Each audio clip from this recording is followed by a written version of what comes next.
आज हम class 10th Maharashtra board के हिंदी के 9th चैप्टर बरसई जलद को पढ़ने जा रहे हैं। इस बरसई जलद इसको लिखा किसने है? गोस्वामी तुलसीदास जी ने। थोड़ा सा उसके विषय में परिचय दिया गया है यहाँ पर, उनकी जन्म, उनके मृत्यु, फिर उनका परिचय। यह सब इतना ज़रूरी नहीं है, बस अगर आपने नाम भी याद रखिए गोस्वामी तुलसीदास तो भी वेल एंड इनफ है। हम सेकेंड पैराग्राफ थोड़ा सा यहाँ पे ज़रूरी है इसको जानना, तो आप लोग जान लीजिए। गोस्वामी जी संस्कृत के विद्वान थे। आपने जनभाषा अवधि में रचनाएं लिखी।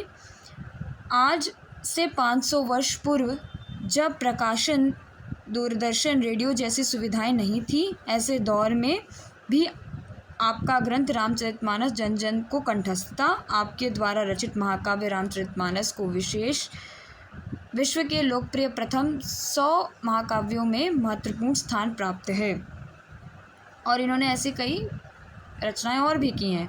रामचरितमानस, जो आपको यहाँ पे वर्ड है, रामचरितमानस एक बहुत बड़ा महाकाव्य है और बहुत फेमस है। भगवान श्री राम के ऊपर ये ग्रंथ लिखा गया है, पूरा उनके बारे में है। तो ये जो पोयम है, जो बरसई जलद, ये जो हम पढ़ेंगे, ये पूरा, ये चौपाइयाँ और ये दोहे पूरे रामचरितमानस के ही हैं। ये रामचरितमानस के किष्किंधा कांड के दोहे हैं, जब भगवान प्रवशन पर्वत पर अपना वनवास बिता रहे थे। ये चौपाइयाँ तब की हैं जब सीता जी का हरण हो चुका था और भगवान उनके वियोग में थे। और भगवान ये सारी बातें, ये जो संवाद चल रहा है, ये राम लक्ष्मण संवाद चल रहा है, और ये सारी बातें वो लक्ष्मण जी से कह रहे हैं, अपने भाई से। तो हम स्टार्ट करते हैं। घन घमंड नभ गर्जत घोरा, प्रियाहीन डरपत मन मोरा। घन का मतलब होता है बादल, और नभ का मतलब होता है आकाश। जब आकाश में घंघोर गरजना करते हैं बादल, घमंड से घंघोर गरजना करते हैं, तो मेरा मन बहुत डरता है। क्यों डरता है मन? क्योंकि उनकी प्रिया जानकी जी यानी कि माता सीता उनके साथ नहीं है। इस वक्त वो किस दशा में होंगी, उनकी क्या हालत होगी, ये सोचकर मेरा मन डरता है। क्योंकि जैसा कि उनका हरण हो चुका है सीता जी का, और वो अब उनके साथ नहीं हैं, तो उनके बारे में चिंतित हैं वो भगवान। तो वो वही कह रहे हैं लक्ष्मण जी से कि ये घंघोर बादल जो आकाश में जब गरजते हैं, तो मुझे बहुत डर लगता है कि मुझे अपने बिना प्रिया के बहुत डर लग रहा है कि उनकी दशा, इस समय सीता जी की दशा कैसी होगी। दामिनी नमक रहाई घन माही, खल के प्रीति जता थिर नाही। देखो आगे की सारी चौपाइयाँ कंपैरिजन में लिखी गई हैं। दो चीज़ों को कंपेयर किया गया है। जैसे कि इसमें दामिनी यानी कि बिजली, जैसे कि घन का मतलब मैंने आपको पहले बताया बादल। जब बादलों में, जब आकाश में जब बिजली कड़क रही है यानी कि दमक रही है, कैसे वो दमक रही है? जैसे खल की प्रीति जथा थिर नाही। खल व्यक्ति की प्रीति जैसे स्थिर नहीं रहती। स्थिर यानी कि कोई चीज़ लगातार एक ही पोजीशन में रहना, एक ही जगह पे रहना। जैसे आपको एक ही जगह पर खड़ा कर दिया जाए, आप स्थिर एक ही जगह पे बिना हिले डुले खड़े हैं, तो आप एक स्थिर अवस्था में हैं, जैसे एकदम सावधान की अवस्था हो जाए।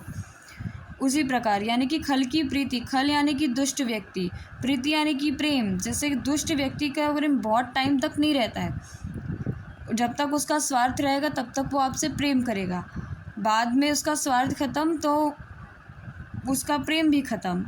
वैसे ही ये बिजली भी ज़्यादा टाइम के लिए नहीं है आकाश में, कंटिन्यूसली बिजली नहीं कड़क रही है, थोड़ी थोड़ी स्थिर नहीं है, मतलब लगातार बिजली नहीं कड़क रही है, थोड़ी थोड़ी देर पे खड़क रही है। वर्षाई जलद भूमि नियराए, जथा नमहि बुद्ध विद्या पाए।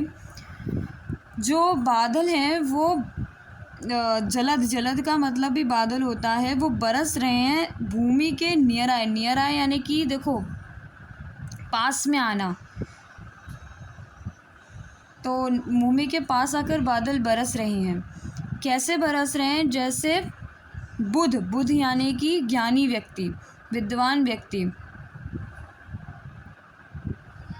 विद्वान व्यक्ति जैसे विद्या जब पा लेता है, जब उसको ज्ञान हो जाता है, तो वो विनम्र हो जाता है। उसको पता है अब उसको क्या करना है, उसे सबसे विनम्रतापूर्वक कैसे रहा जाता है, क्या वो विनम्र हो जाता है, ऑटोमेटिक उसकी विद्या के पास को विवेक हो जाएगा। तो वैसे ही जैसे वो ज्ञानी व्यक्ति विद्या पाने के बाद विनम्र हो जाता है, उसी प्रकार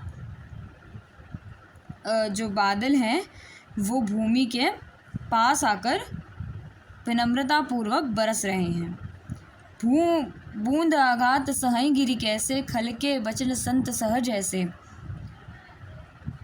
गिरी यानी कि पर्वत बूंदों की ये आघात यानी कि किसी को मारना।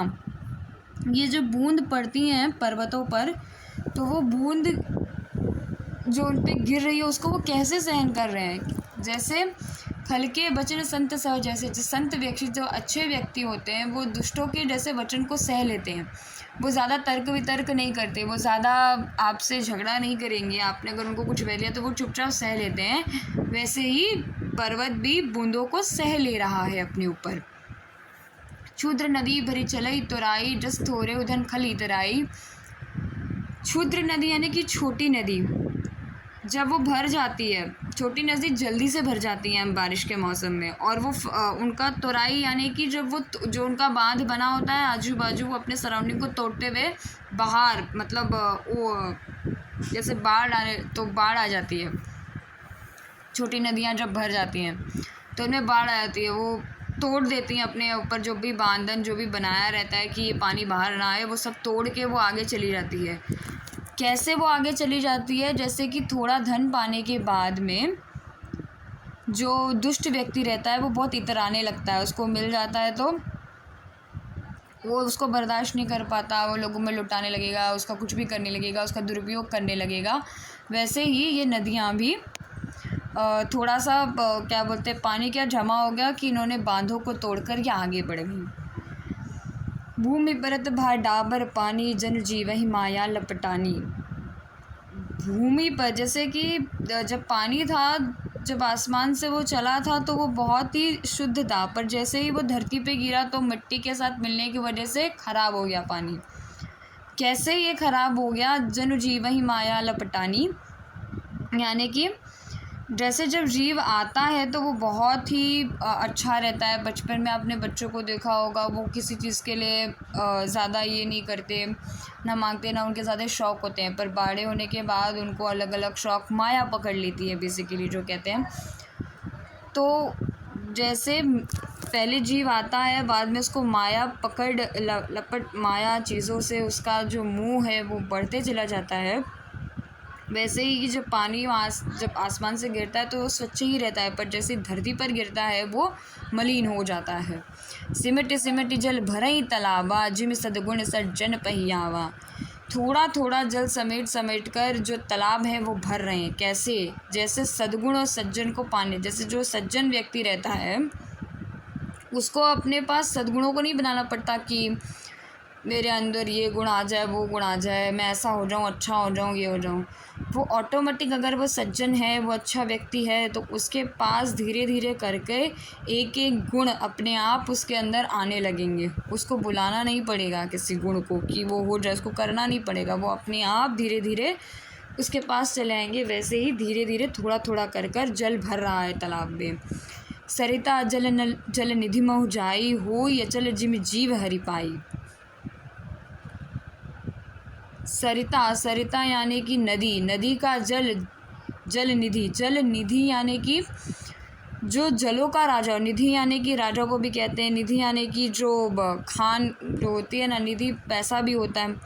तो जल का पैसा मतलब जो जल निधि है, यानी कि समुद्र को जल निधि कहा जाता है, जिसमें इतना जल हो जो कभी ख़त्म ही ना होता हो। समुद्र कभी भी कितना भी जल भर जाए वो कभी भरता नहीं है, इसके लिए उसे जलनिधि भी कहते हैं। तो सरिता यानी कि नदी का जल समुद्र में जाकर मिल जाता है। कैसे, जैसे जीव हरि यानी कि भगवान को प्राप्त कर जीव अचल हो जाता है।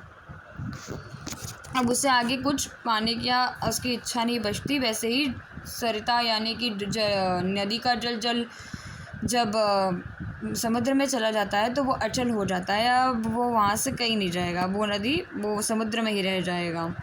वैसे ही जैसे कि जीव यानी कि मनुष्य जब हरि को प्राप्त कर लेता है तो उन्हीं का बन के रह जाता है।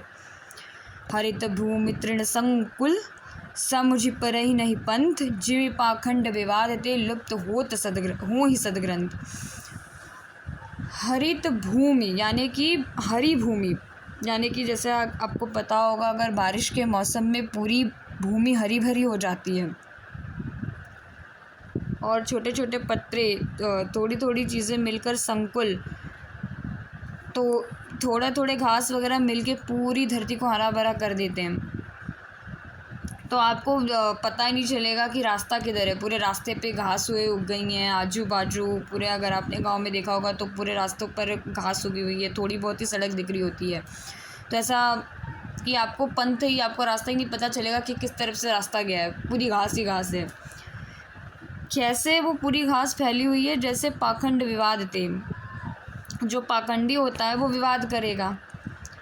सदग्रंथों के ऊपर पाखंडी लोग विवाद तो करते हैं, जैसे कि बहुत से पाखंडी पंडित वगैरह भी होते हैं जो बोलेंगे कि सदग्रंथ तो फॉलो करो, बट वो खुद भी फॉलो नहीं करते।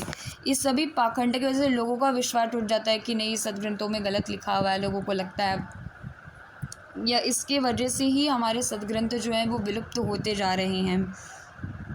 तो जैसे पाखंडियों के विवाद करने के वजह से सदग्रंथ लुप्त हो रहे हैं, उसी प्रकार बारिश के होने की वजह से हरी भरी भूमि होने के कारण हमको पंथ नहीं दिखाई पड़ रहा है, रास्ता नहीं दिखाई पड़ रहा है।